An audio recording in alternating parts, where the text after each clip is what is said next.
bersama gereja-gereja dari segala abad dan segala tempat. Gereja Suara Kebenaran Injil mengakui pengakuan iman rasuli dan mengajarkannya.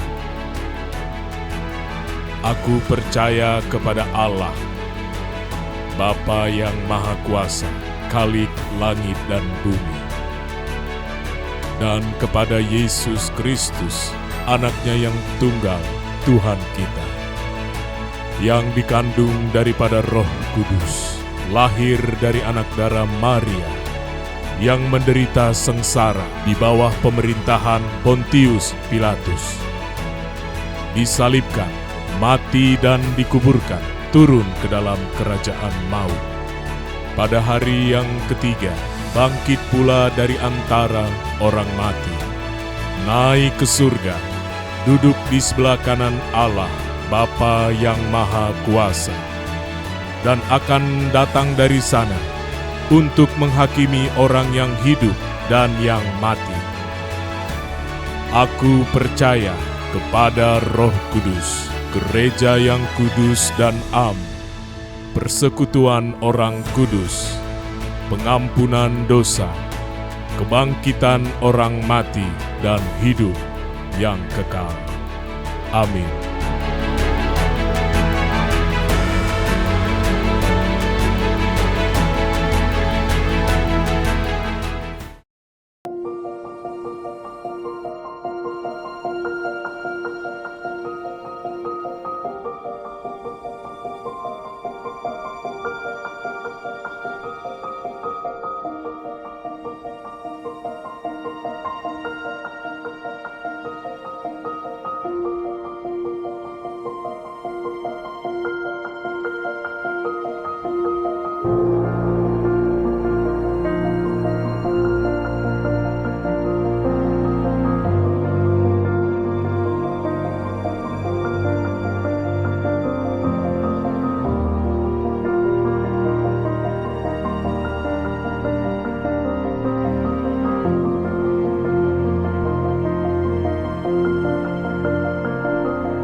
Ada beberapa hal yang kita harus benar-benar perhatikan. Bicara tentang mengumpulkan harta, minimal ada 3 hal yang sangat berkaitan dengan harta itu. Yang pertama, Bapak Ibu, ketika kita bicara soal mengumpulkan harta, maka pertanyaan yang perlu kita renungkan adalah bagaimana cara kita mengumpulkan harta. Bagaimana cara seseorang itu mendapatkan harta tersebut. Bapak Ibu Saudara, punya banyak harta itu tidak salah. Tidak salah. Punya banyak harta itu tidak salah. Menjadi orang kaya juga tidak salah. Kenapa salah? Tidak salah jadi orang kaya. Yang jadi persoalannya adalah bagaimana cara kaya itu. Bagaimana jalan menuju kaya itu. Bagaimana cara mendapatkan harta-harta itu. Ini yang seringkali jadi masalah. Sekali lagi ya. Jadi kaya itu tidak masalah. Punya banyak harta juga tidak masalah. Yang jadi masalah adalah bagaimana mendapatkan semua kekayaan dan harta itu. Ini yang sering salah, Bapak Ibu Saudara. Ini yang sering keliru. Karena ada orang yang menghalalkan segala cara untuk mendapatkan kekayaan. Ini kan salah, Bapak Ibu. Akhirnya untuk mendapatkan kekayaan tidak sedikit orang yang menipu, Bapak Ibu Saudara. Menipu. Tidak sedikit mereka yang korupsi untuk mendapatkan harta. Tidak sedikit mereka yang tidak peduli bagaimana caranya, mau benar atau salah, yang penting dia dapat harta. Menghalalkan segala cara. Tidak yang rela menjual kepercayaan mereka. Tidak sedikit Bapak Ibu Saudara orang yang demi karir dan jabatan rela pindah agama. Enggak sedikit loh. Padahal kalau kita mau baca, Bapak Ibu Saudara, Tuhan Yesus berkata jangan kumpulkan harta di bumi. Kumpulkan harta di surga. Cara kita mendapatkan atau mengumpulkan harta itu yang seringkali harus kita renungkan baik-baik. Dan Alkitab mengajarkan cara yang tepat adalah cara-cara yang sesuai dengan kebenaran firman. Jangan menghalalkan segala cara, apalagi menipu, apalagi korupsi. Istilah makan dari hasil yang tidak baik. Ada juga kalau dalam dunia pelayanan, ada yang juga jualan. Jual karunia, jual firman. Mereka melayani bukan untuk melayani Tuhan, tapi melayani hanya untuk keuntungan diri dia sendiri. Ini lebih gila menjual Tuhan demi kekayaan. Ini agak sedikit parah kalau begini. Tapi fenomena itu adalah sesuatu yang real ada di tengah-tengah kita. Makanya Tuhan Yesus bicara soal harta, dan Alkitab bicara soal harta bukan masalah punya hartanya, tapi bagaimana mendapatkan harta-harta itu. Apakah kita mendapatkannya dengan jalan-jalan yang benar? Sering sekali Bapak Ibu Saudara saya ditanya, dan sering kali ini muncul sekali pertanyaan ini. Tapi Pak, di Indonesia ini, ya terutama waktu saya ngajar tentang kewirausahaan Kristen ya, ini beberapa dari mahasiswa ini pernah ada di kelas saya khusus mata kuliah itu.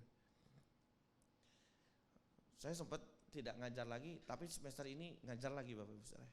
Tapi untuk yang kelas malam sama yang S2, Bible Entrepreneurship tapi. Dan tidak banyak pertanyaannya selalu sama, Pak. Tapi ya saat ini Pak, di Indonesia mau mendapatkan untung kalau nggak curang itu susah Pak.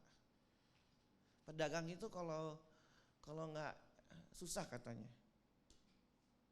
Saya pikir apa iya ya Bapak Ibu?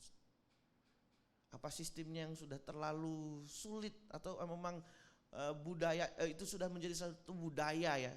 Jadi kalau nggak ada orang dalam, kalau nggak ada pelicin, kalau nggak nyogok, kalau nggak apa segala macam. Tapi memang begini Bapak Ibu, satu hal yang Bapak Ibu Saudara mesti pegang, prinsip kebenaran firman Tuhan. Melakukan kebenaran itu selalu ada harganya. Salah satunya Bapak Ibu Saudara, memang kita bisa rugi, atau kalau kita untung kita kecil. Tetapi yang menjadi prinsip di sini adalah hidup kita bukan hanya sekedar untuk itu. Kita hidup di dunia ini bukan hanya sekedar mencari uang saja. Kenapa? Karena uang itu sifatnya fana. Bapak Ibu Saudara, Yesus pernah kasih tahu, buat apa kamu punya segalanya tapi kamu kehilangan jiwanya. Jiwamu hilang, engkau binasa. Buat apa Bapak Ibu Saudara? Maka yang penting adalah bagaimana prinsip itu Bapak Ibu Saudara dan saya kenakan. Lebih baik untung sedikit tapi halal. Mungkin rugi tapi benar. Percayalah bahwa Tuhan itu pasti menopang dan memelihara orang-orang benar. Yang setuju katakan amin. Disinilah letak terang kita sebagai orang percaya yang kalau kita bekerja, kalau kita berusaha, kalau kita mengumpulkan harta, kita mau pakai cara-cara yang Tuhan inginkan. Ini yang membedakan kita dengan orang lain. Cara kita berdagang beda, cara kita mendapatkan untung beda, cara kita menerima untung juga beda. Kita bukan orang yang mau menghalalkan segala cara. Prinsip yang pertama Bapak Ibu Saudara, bagaimana kita mengumpulkan harta itu. Janganlah pakai cara-cara dunia. Pakailah cara-cara Alkitab. Percayalah Bapak Ibu Saudara, orang yang melakukan kebenaran pasti dibela oleh Tuhan. Yang kedua Bapak Ibu Saudara, di mana kita menyimpan harta tersebut. Di sini Tuhan Yesus mengatakan ada dua tempat, di bumi atau di surga. Tuhan Yesus berkata di bumi ngengat dan karat, ada ngengat, ada karat dan ada pencuri. Hal ini adalah gambaran dari sesuatu yang sifatnya sementara. Ada ngengat, ada karat, ada pencuri. Sifatnya sementara, bisa rusak, bisa habis, bisa hilang. Tapi yang satu lagi, kumpulkanlah harta di surga. Surga adalah gambaran sesuatu yang sifatnya kekal. Nanti pada poin berikutnya saya akan lebih menerangkan. Jadi kemana harta Bapak Ibu Saudara taruh, simpan?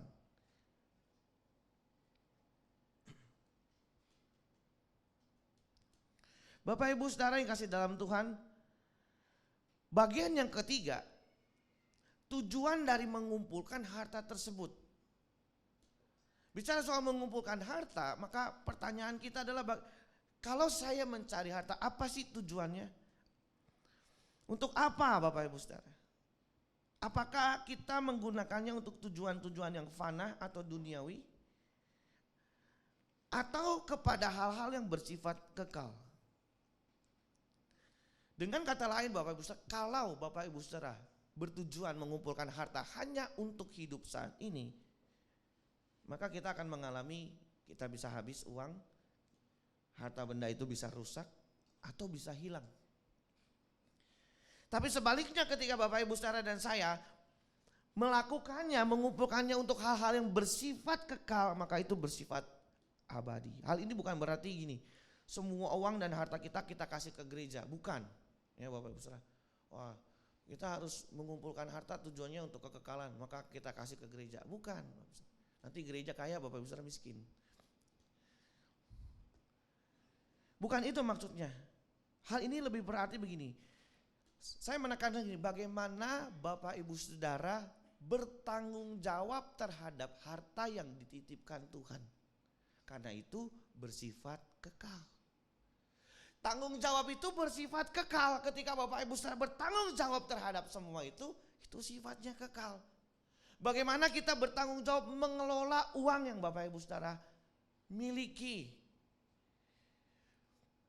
Berapa banyak Bapak Ibu Saudara pakai ini untuk memang, ya kita mesti memenuhi kebutuhan hidup sehari-hari Bapak Ibu Saudara. Benar ya? Bayar listrik kan pakai duit ya. Enggak dalam nama Yesus kan? Dalam nama Yesus penuh lagi tokennya. Dalam nama Yesus, enggak begitu kan? Mesti bayar. Ada prioritas-prioritas yang harus Bapak Ibu Saudara lakukan ya untuk menopang hidup Bapak Ibu Saudara sehari-hari. Yang penting adalah bagaimana mengelolanya, bertanggung jawab enggak setiap rupiah, setiap keuntungan, setiap apapun yang Bapak Ibu Saudara miliki. Untuk apa ini gunanya? Bukan hanya habis begitu saja Bapak Ibu Saudara. Sehingga Bapak Ibu Saudara saya menjadi orang-orang yang memang bisa bertanggung jawab terhadap apa yang Allah berikan. Mengelola ini dengan baik. Berapa banyak yang Bapak Ibu Saudara juga pakai untuk pekerjaan Tuhan. Menopang pekerjaan Tuhan. Bukan hanya untuk kita saja, tapi menopang pekerjaan Tuhan. Menopang orang lain. Orang-orang yang ada di sekitar kita. Terkadang Bapak Ibu Saudara Tuhan memberikan Lazarus yang datang kepada Bapak Ibu Saudara. Untuk Bapak Ibu Saudara tolong. Memang dia diutus untuk ditolong oleh kita Bapak Ibu Saudara. Untuk hal ini Bapak Ibu Saudara saya belajar banyak. Saya dan istri tentunya. Ini istri saya biasanya lebih peka Bapak Ibu Saudara. Kita juga menyisihkan uang-uang yang memang kita mau kasih buat, ini pasti ini ada yang membutuhkan uang ini. Siapa saja. Kita gak menikmati sendiri tetapi bersama dengan orang-orang lain. Sampai sini ada amin Bapak Ibu Saudara. Walaupun, ini saya kasih sedikit penekanan. Walaupun kita sendiri susah. Saya belajar Bapak Ibu Saudara, beberapa kali. Ketika saya lagi butuh-butuhnya duit, saya misalkan memang lagi butuh uang, terus dapat pelayanan, wah saya langsung tahu nih, lumayan nih bisa nambah. Tapi Bapak Ibu saya yang kadang-kadang dalam perjalanan saya ke gereja itu, tempat saya pelayanan ya, saya biasanya kadang si Rani dampingin saya, tapi ini nggak sekali 2 kali, tuh Rani suka ingetin, nanti kamu jangan ambil PK-nya ya. Padahal dalam hati saya, ya gue lagi butuh duit nih. Tapi saya belajar, ini biasanya kayak gini, yang biasa yang saya tahu ya, ini subjektif ya, pengalaman kami ya Bapak Ibu. Tapi biasanya gini-gini ada berkat tersendiri. Oke deh. Dan memang betul Bapak Ibu. Saya terima, lalu saya bilang, saya balikin buat pendetanya. Saya enggak ambil. Walaupun saya lagi butuh, saya enggak ambil. Dan Tuhan itu punya banyak cara untuk, kalau cuma bicara soal mengembalikan uang Bapak Ibu saudara, kita nggak bisa lawan Tuhan. Tuhan itu bisa pakai siapa aja, di mana saja dan kapan saja untuk memberkati Bapak Ibu saudara. Bapak Ibu saudara taat tak dengan Tuhan? Taat tak dengan suara hati bahwa kalau kita bicara soal uang, kita bicara soal harta yang kita miliki, bertanggung jawab mengelolanya, salah satunya adalah ketika kita taat bahwa harta ini bisa dibagi buat orang lain. Tidak selalu uang Bapak Ibu saudara yang kita bisa bagi. Apapun kita bisa bagi buat orang lain. Penekanan saya adalah Bapak Ibu saudara, hati yang peka dan taat. Apakah Bapak Ibu saudara mau melakukannya buat Tuhan? Tidak salah jadi orang kaya, tidak salah punya banyak harta. Tuhan pun mengajar kita dan memberkati kita. Tapi ketika harta itu ada padamu, ada pada kita, mau diapakan dan bagaimana? Kemana kita kelola ini dan bawa ini Bapak Ibu saudara? Di dalam ayat selanjutnya, saya lanjut, ayat 22 dan 23. Mata adalah pelita tubuh, jika matamu baik, teranglah seluruh tubuhmu. Jika matamu jahat, gelaplah seluruh tubuhmu.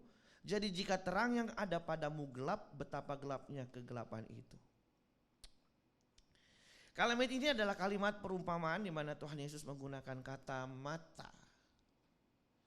Mata adalah indera yang diberikan Tuhan untuk melihat. Dalam hal ini Bapak Ibu saudara, melihat itu artinya bukan hanya sekedar melihat dengan mata, tetapi melihat itu bicara soal cara kita memandang. Ketika mata seseorang rusak, dia tidak lagi mampu melihat dengan baik.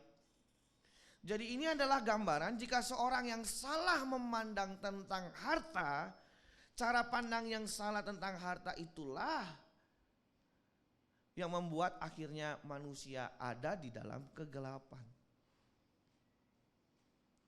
Dan cara pandang yang salah itu adalah ketika kita menjadikan harta itu segala-galanya dalam hidup.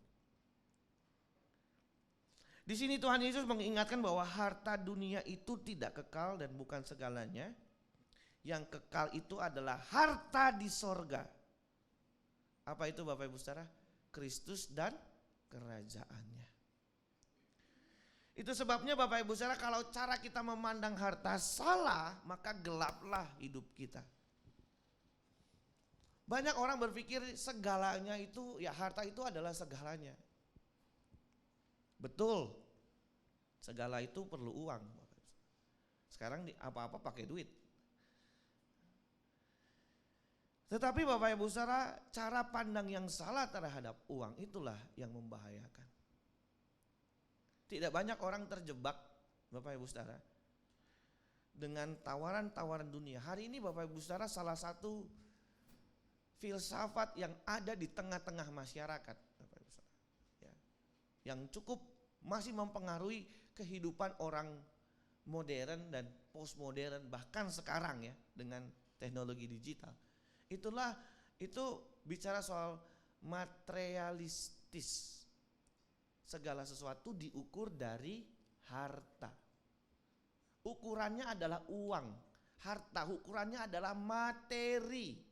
Orang memandang sesuatu itu berdasarkan dia punya apa nih gitu. Benar gak Bapak Ibu saudara? Dia punya apa nih?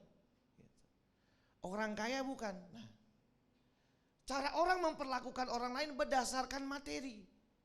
Oh ini orang kaya. Maka kalau orang kaya kasih karpet merah. Kalau bisa digendong Bapak bisa. Tapi orang miskin pinggiran aja. Tapi itu yang terjadi di tengah-tengah kita. Kita membeda-bedakan orang berdasarkan apa? Status sosial. Kalau orang kaya aja, wah dia layani. Tapi orang miskin gak dilayani. Kita gak boleh begitu, yang setuju katakan amin. Aminnya gak mantep nih. Amin. Amin. Bapak Ibu Saudara, sekali lagi ya. Saya ngomong begini tidak ada maksud apa-apa, demi Tuhan. Tidak ada. Kenapa gereja kita gak ngedarin kantor kolektor Bapak Ibu Saudara? Kita gak paksa Bapak Ibu Saudara kasih perpuluhan. Enggak dipaksa. Mana ada pernah saya tagih perpuluhan? Bayar. Enggak ada. Dari gereja ini berdiri Bapak Ibu Saudara, sampai sekarang saya gak pernah nagih perpuluhan. Kenapa kita gak ngedar-ngedarin kolektor? Bukan karena kita kebanyakan duit. Bukan, kita berjuang Bapak Ibu Saudara. Tapi saya begini, saya mau semua orang datang yang ke tempat ini itu tidak pusing sama persembahan. Karena yang paling penting adalah jiwa Bapak Ibu Saudara. Dan saya gak mau ukur Bapak Ibu Saudara berdasarkan materi. Saya gak mau tahu Bapak Ibu Saudara mau ngasih banyak, mau ngasih sedikit, bahkan tidak ngasih persembahan. Saya akan layani Bapak Ibu Saudara sama. Saya gak mau membeda-bedakan orang.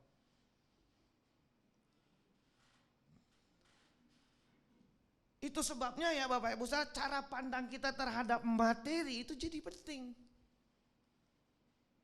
Ketika itu salah maka salahlah hidup kita. Kalau kita menjadikan harta itu segala-galanya lalu kita ada di situ. Padahal yang segala-galanya yang harus menjadi segala-galanya adalah Tuhan. Amin Bapak Ibu Saudara. Tuhan itu harta kita abadi. Walau hidup ini aku sendiri, Engkau setia menemani. Wes, coba ada main keyboard di depan. Kita maksimalkan. Dari saya biar nggak cari-cari nada. Wes, jadi main keyboard tuh Bapak Saudara. Kemajuan. Walau hidup ini aku sendiri, Engkau setia menemani. Ini kalimat penting. Walau tiada harta dan kehormatan, Tuhan kekayaan abadi. Nah masalah gak punya banyak harta, tapi punya Tuhan. Kalau punya Tuhan, punya segalanya. Bukan hartanya, tapi Tuhannya. Karena harta itu sifatnya fana. Nggak ada di sini yang mati bawa deposito, nggak ada. Nggak ada di sini yang mati bawa logam mulianya, nggak ada. Walaupun ada cerita, ini cuma cerita ya, Bapak orang mati kekeh bawa emas. Kekeh bawa, ini cuma cerita aja ya, intermezzo sedikit lah. Udah. Kata malaikat nggak usah dibawa. Oh ini hasil jerih payah keringat saya, katanya. Kalau nggak percaya cium aja nih bau keringat, katanya. Akhirnya ya kata malaikat, dah bawa dah, ini mas 2 kilo bagus. Wah dia bangga banget bawa emas 2 kilo ke surga. Begitu dibuka pintu surga, emas semua. Jalanan emas, pot bunga emas, batu-batu emas. 2 kilo nggak ada artinya, minder dia. Ya. Kata malaikat, tadi gue udah bilang nggak usah dibawa. Akhirnya dia mojok-mojok Bapak Ibu Saudara cari satu pot, lalu dia taruh emasnya di situ. Begitu dia taruh, malaikat bilang, jangan buang sampah sembarangan. Termeso ya Bapak Ibu Saudara. Nggak ada artinya, nggak dibawa. Yang abadi itu adalah Tuhan. Kalau karena kebenaran Bapak Ibu Saudara jadi miskin misalnya, nah jadi masalah. Karena kita hidup di dunia cuma sementara.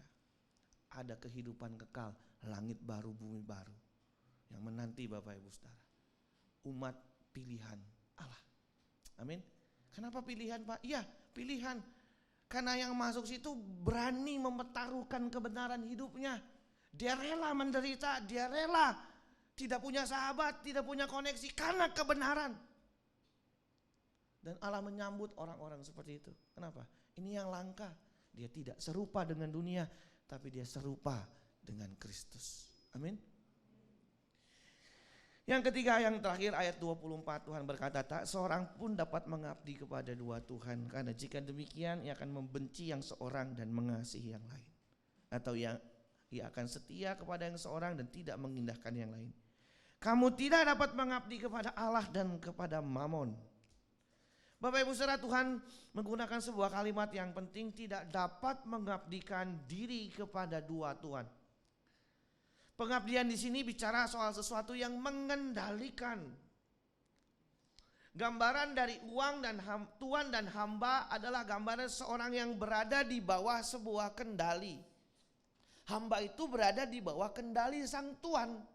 Kamu tidak dapat mengabdi, mengambakan diri kepada dua tuan.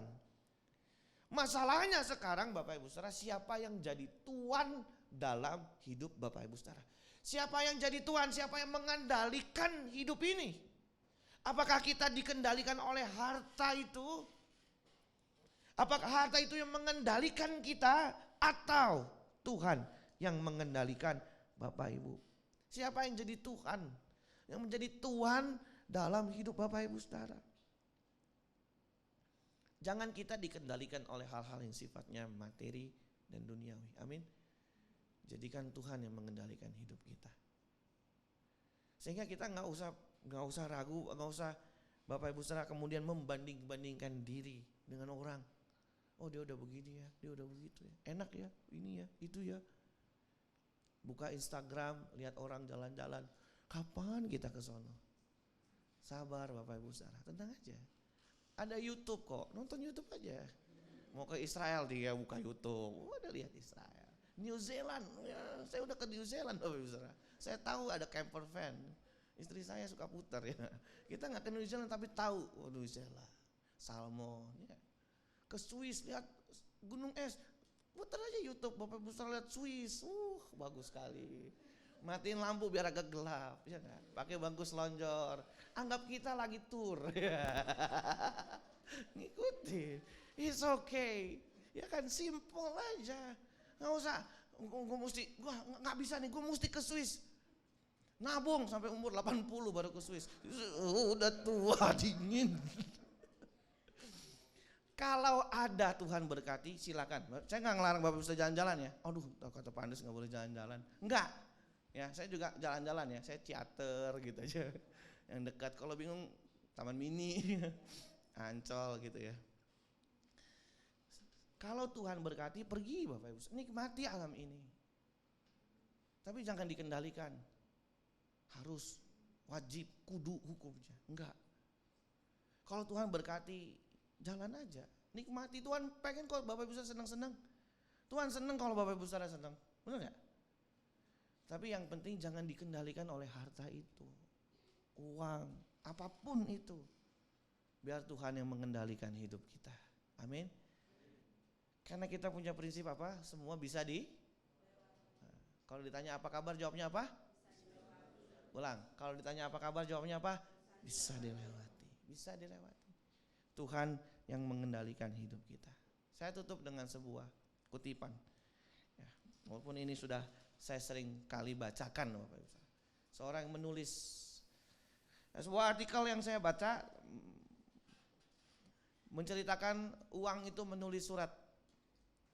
Surat yang ditulis oleh uang kepada manusia. Surat dari uang kepada manusia. Dia berkata begini, wajahku biasa saja. Fisikku juga lemah, tapi aku mampu merombak tatanan dunia. Aku juga bisa merubah perilaku, bahkan sifat manusia. Karena manusia mengidolakan aku. Banyak orang merubah kepribadiannya, mengkhianati teman, menjual tubuh, bahkan meninggalkan keyakinan imannya demi aku. Aku tidak mengerti perbedaan orang saleh dan bejat, tetapi manusia memakai aku menjadi patokan derajat, menentukan kaya miskin dan terhormat atau terhina. Aku bukan iblis, tapi sering orang melakukan kekejian demi aku. Aku juga bukan orang ketiga, tapi banyak suami istri pisah gara-gara aku. Anak dan orang tua berselisih gara-gara aku. Sangat jelas aku bukan Tuhan, tapi manusia menyembah aku seperti Allah. Bahkan kerap kali hamba-hamba Tuhan lebih menghormati aku daripada Allah. Padahal Tuhan sudah berpesan, jangan jadi hamba uang. Seharusnya aku melayani manusia, tetapi kenapa malah manusia mau jadi budakku? Aku tidak pernah mengorbankan diri untuk siapapun, tapi banyak orang rela mati demi aku. Perlu aku ingatkan, aku hanya bisa jadi alat bayar resep obat Anda, tapi tidak mampu memperpanjang hidup Anda. Kalau suatu hari Anda dipanggil Tuhan, aku tidak bisa menemani Anda, apalagi menjadi penebus dosa-dosa Anda. Anda harus menghadap sendiri kepada Allah, lalu menerima penghakimannya. Saat itu pasti Allah akan menghitung-hitung dan mengadakan perhitungan dengan Anda. Apakah selama hidup Anda menggunakan aku dengan baik, atau sebaliknya menjadikan aku sebagai Tuhan? Informasi terakhir, aku tidak ada di surga, jadi jangan cari aku di sana. Salam sayang, uang. Oh, tepuk tangan, tepuk tangan. Amin buat firman Tuhan. Bapak Ibu saudara, jadi biarlah firman Tuhan menuntun kita ya, membangun karir hidup kita. Kita mau melakukan kebenaran.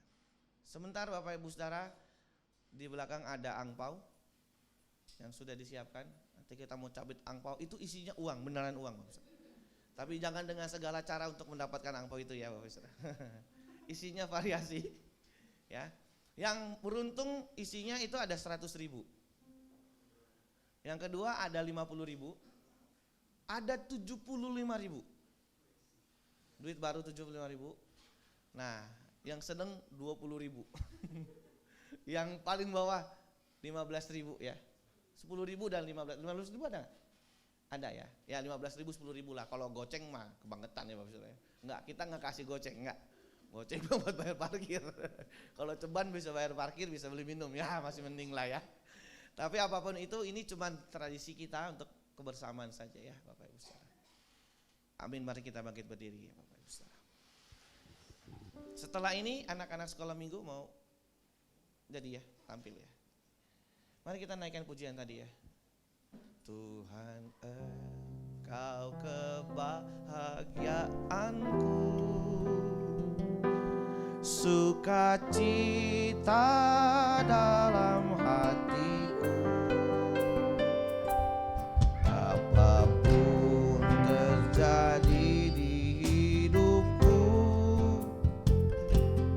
Tuhan Yesus cukup bagiku. Lagi, Tuhan Engkau kebahagiaanku, sukacita dalam hatiku. Apapun terjadi di hidupku, Tuhan Yesus cukup bagiku. Walau hidup ini aku sendiri, walau hidup ini aku sendiri, Engkau setia menemani. Alau pada harta dan kehormatan, Tuhan kekayaan abadi.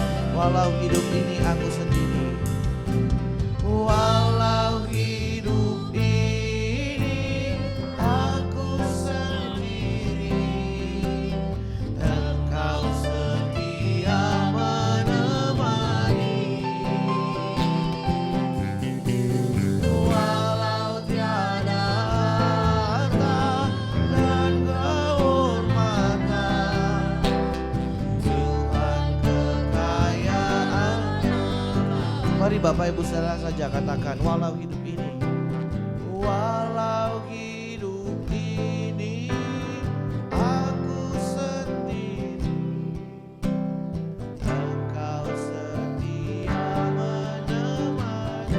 Walau tiada harta, walau tiada harta, oh mata Tuhan hanya Engkau. Mari kita tundukkan kepala sejenak. Kita mau berdoa. Tuhan, Engkau telah mengajar kami lewat kebenaran firman-Mu. Engkau Allah yang memberkati setiap umat-Mu. Tuhan, pagi hari ini aku berdoa, memberkati setiap anak-anak-Mu di tempat ini. Dan biarlah mereka boleh melakukan kebenaran firman-Mu. Ketika kami bekerja, kami berusaha, biarlah kami mendapatkan rezeki daripada Tuhan saja. Engkau menuntun langkah-langkah kami dalam kebenaran. Walaupun ada harga yang harus kami bayar, Tuhan, kami percaya kebenaran-Mu lah yang akan memampukan hidup kami. Engkau memelihara setiap umat-Mu di dalam kebenaran-Mu. Mampukan mereka menjadi para pelaku kebenaran. Dimanapun mereka berada, Tuhan, mereka menjadi orang-orang yang memancarkan terang ilahi. Ubah hidup kami, untuk kami melakukannya dengan benar. Kami menyadari Tuhan, Engkaulah satu-satunya harta kami yang abadi. Biarlah Tuhan kami boleh bertanggung jawab untuk setiap berkat yang Tuhan berikan. Kami kelola dengan baik bagi kemuliaan nama Tuhan. Sekali lagi, berkati hamba-Mu, berkati gereja ini, berkati umat-Mu Tuhan. Kami ada dalam perlindungan dan pemeliharaan Allah yang sempurna. Terima kasih Bapa. Di dalam nama Yesus kami berdoa. Amin. Silakan duduk Bapak Ibu Saudara. Saya undang adik-adik sekolah minggu. Ya, ya Bapak Ibu, kita akan mau mendengarkan kesaksian dari sekolah minggu ya Bapak Ibu. Mana ya?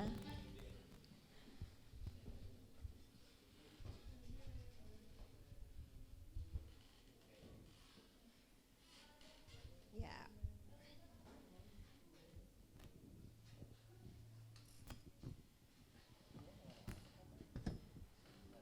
Ya, ayo sini.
begitu aja lagunya Bapak Ibu, soalnya nggak tahu semua. Yore. Terima kasih adik-adik. Oke, terima kasih adik-adik.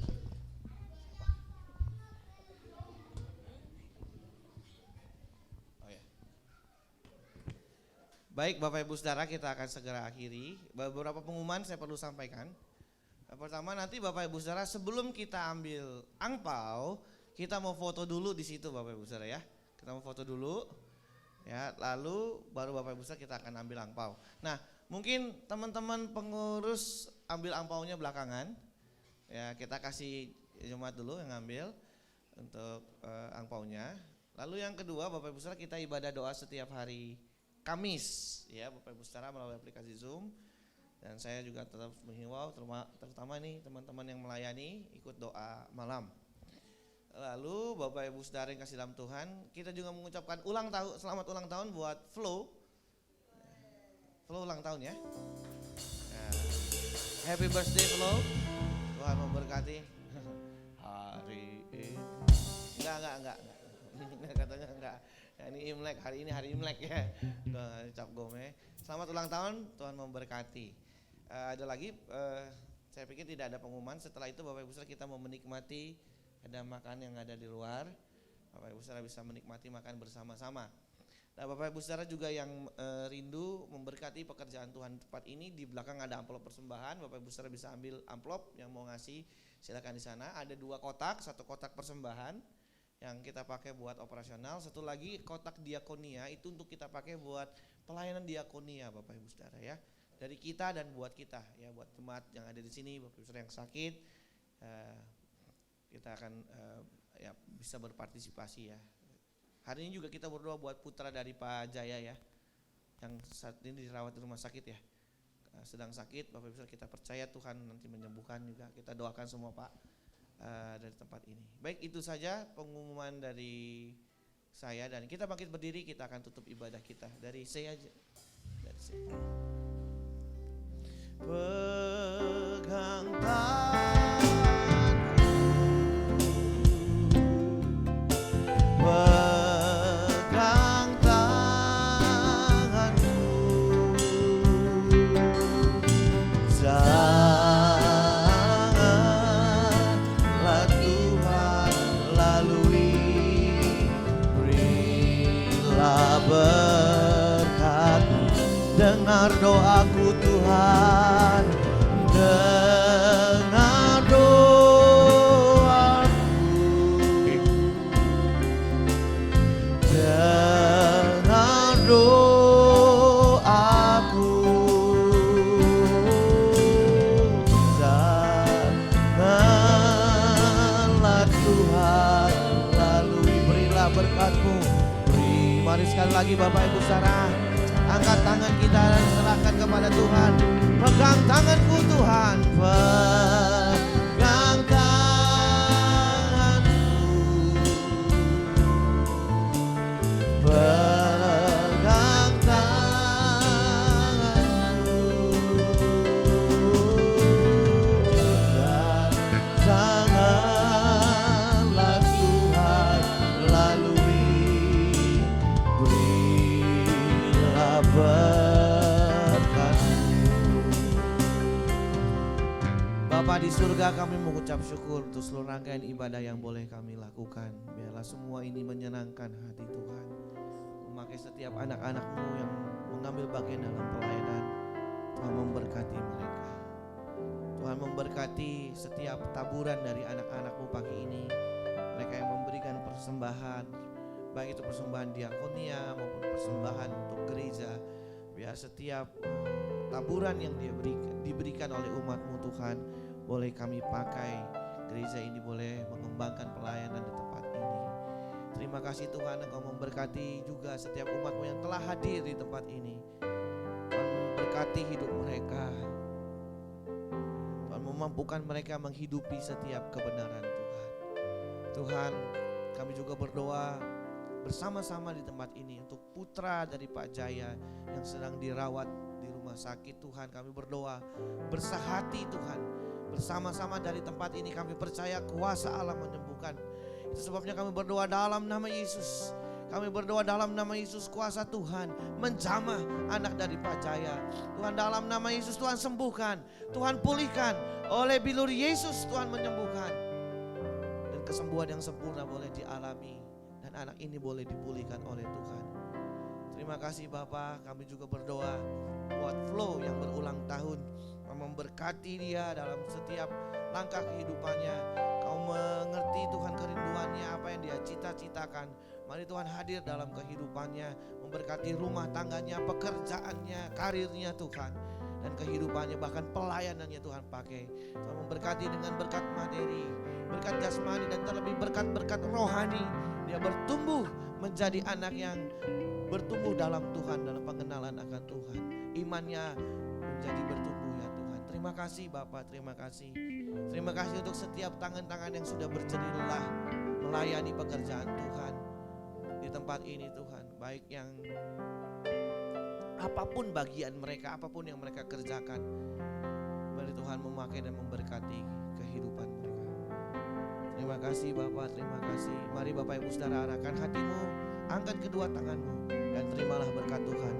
Pagi ini turunlah kiranya berkat dari Allah Bapa, cinta kasih dari Tuhan kita Yesus Kristus, serta persekutuan dengan kuat kuasa Roh Kudus akan memberkati Bapak Ibu Saudara, melindungi Bapak Ibu Saudara, menjaga, menopang, memelihara Bapak Ibu Saudara hari ini sampai selama-lamanya. Yang percaya katakan amin, amin, amin, amin, amin.